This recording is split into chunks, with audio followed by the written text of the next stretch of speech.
Hey, how's it going, everybody? It's RC Maxfield here from the Back to 12 podcast, and men's college basketball is just a few weeks away, just over about 30 days for Texas Tech men's basketball until they tip off at the USA. And if you haven't already, be sure to subscribe to stay in the know on everything, not just Texas Tech men's basketball as well as football, but everything in athletics from soccer, volleyball, all right here on the Back to 12 podcast channel. As you can tell by the title of the video, we will be talking about Texas Tech men's basketball quite a bit on today's video, and let's just jump right into this because Texas Tech came in at number 5, technically tied for 5th in the Big 12 preseason poll alongside the Oklahoma State Cowboys. The preseason poll went as followed, and I'll also say the first place votes for the teams if they receive them.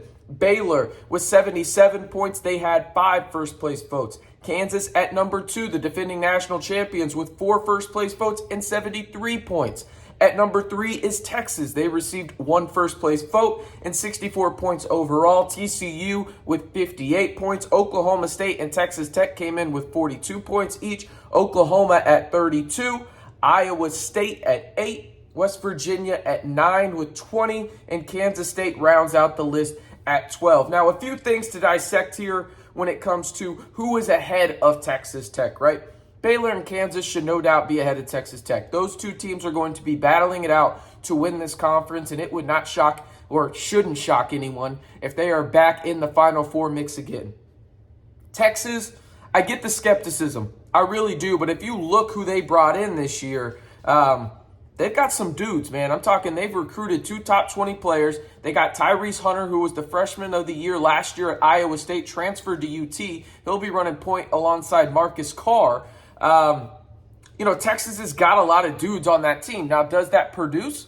Who knows? Texas has really been one of those schools where it feels like they've underproduced for a while, but it is a new regime. And now that they lived up to expectations to a degree last year, maybe things are changing, but their roster is stacked. Does that mean I think they should be ahead of TCU? No, I think Texas should probably be 4th on this list. What Jamie Dixon has returning to Fort Worth is absolutely insane. You saw them take it to the wire against Arizona in the round of 32 last year. They're legit. TCU is all kinds of legit, and they actually have the player of the year, preseason player of the year in Mike Miles Jr. From Highland Hills, Texas, and Lancaster High School. He's a dude, man. I mean, I think if you ask me, the biggest gripe I would probably have is this. In these preseason Big 12 standings, which really, when it comes down to it, doesn't mean much, right? This would be my top 6. I'd go Baylor, Kansas, whatever way you want to put it. Then I would go TCU. I'd go Texas at 4. I'd have Texas Tech at 5 and Oklahoma State at 6. I think that they're projecting a little bit too much when it comes to Oklahoma State and the talent that they have there. I love Avery Anderson. I think he's an absolute dude. He made the All Big 12 first team in terms of the preseason, right? Like, I think he's a dude. But they've got some projectable guys there where they're already accounting for that leap. Texas Tech is bringing in dudes that have already produced at the college level to some extent, and we know that Texas Tech track record means a lot here in terms of what they've done for you recently. And in the past 5 years, it feels like virtually every transfer that comes into Texas Tech, outside of maybe 2 or 3, has produced higher than expectations, right? So I think that that's a little bit too far-fetched right now in terms of Oklahoma State and Texas Tech being tied. I'd probably give the edge to Texas Tech and have them at 5th. But I get it in the sense that people are probably frustrated by this, think the Red Raiders should be higher. Let me know what you think. Do you think Texas Tech should be higher than 5th in the Big 12 preseason poll? Y for yes and for no in the comments. Let me know below. All right, we're not done there yet, as Texas Tech also had 2 players on the honorable mentions in terms of the preseason All Big 12 team. Nobody officially on it, and it's always weird to me looking at these all preseason Big 12 or ACC teams, and you play basketball with 5 players, but there's like 6 players or 7 players on here. It's very weird to me. But we'll run through who actually made the team and then the 2 players for Texas Tech that made the honorable mention. So we'll start with Adam Flagler from Baylor, the guard, a redshirt senior. Then you got Jalen Wilson at Kansas, the redshirt junior. I expect him to have a huge year for for the Jayhawks. Avery Anderson, I mentioned him a little bit earlier, from Oklahoma State. Miles Jr. from TCU. By the way, Flagler, Wilson, and Miles were the only 3 consensus all Big 12 team players.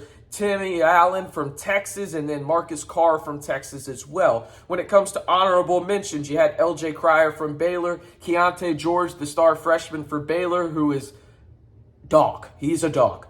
You got Kevin McCullough, obviously the transfer from Texas Tech. He's at Kansas. He got an honorable mention for the Big 12, all Big 12 team, Tanner Groves from Oklahoma, Seiss from Oklahoma State, Emmanuel Miller from TCU, Tyrese Hunter from Texas, who also transferred in conference from Iowa State to Texas. And then the 2 Texas Tech players, 1 transfer and 1 returnee, as Fardaws Aimaq made the honorable mention team, as well as Kevin Obanor. And the guy that kind of surprised me that didn't make it in terms of, you're projecting a little bit, right, with these all Big 12 teams. And Kevin Obanor not making it was a little bit of a surprise, but then again, probably not. But I expect very big things from Kevin Obanor this year.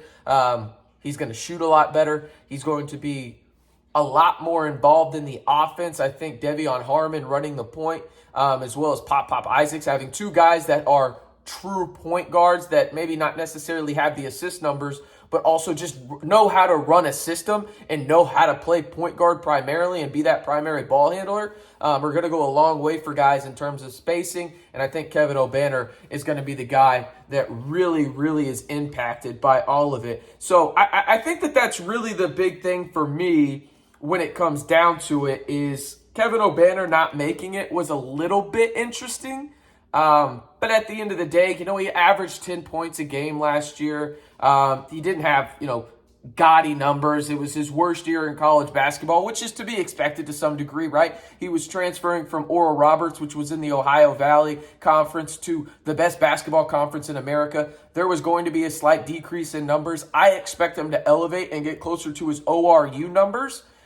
In terms of, hey, if you had to pick which ones he's closer to, RC, the numbers last year when he transferred into Texas Tech or closer to ORU, give me the closer to ORU numbers. I think he probably shoots, if we're looking at a percentage line, probably 52, 39, and 80. I think he could really do that. I mean, if you're shooting 50, 40, 80 as a big man in any league in the world, you're doing a good job. Let's look around Texas Tech athletics, though, for the weekend. You got men's tennis. They are out in Waco at the ITA Texas Regional Tournament. That will continue into Saturday for men's tennis. Cross country, as at the it's down in College Station at the Arturo Barrazos Invitational. And then women's volleyball, or just volleyball because there's no men's volleyball team. Volleyball is at Kansas this weekend, and soccer is as well. So both women's teams up there in Kansas, Coach Stone and Coach Tony Greystone, trying to get a W back to the 806 for their respective programs. And then if you want to go and support one of the brand new coaches at Texas Tech, there is an open softball game this weekend. It's going to be a scrimmage against West Texas A&M.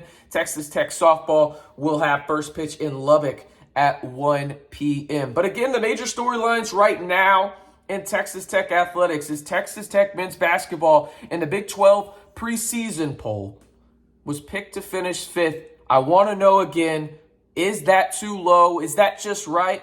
Some people might even think it's too high. I think those people would probably be a little bit crazy. But let me know, should they be ranked higher, yes or no? Just a Y for yes or N for no in the comments below. And one more time, if you haven't already, be sure to subscribe to get daily Texas Tech athletics videos right here on YouTube on the Back to 12 podcast channel.